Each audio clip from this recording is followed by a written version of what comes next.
padang berdiri megah Agus Salim. Dana besar mengalir tetapi rakyat terpinggir.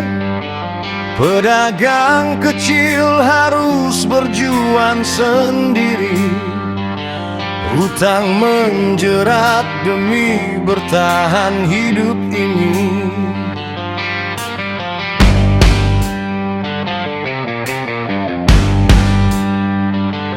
Lahan kosong jadi pilihan tanpa bantuan. Biaya kios mahal, harapan makin pudar. Modernisasi tanpa peduli manusia. Kesenjangan muncul, luka hati terbuka. Firman Wanipin mengangkat suara hati. Dari Cilote Wanipin untuk negeri ini.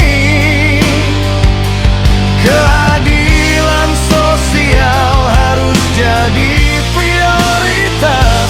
Pembangunan sejati memihak yang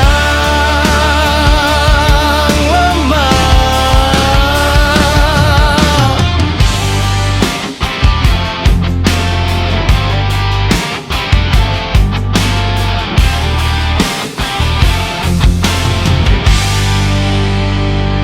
Andre Rosiade, wakil rakyat di Harapan.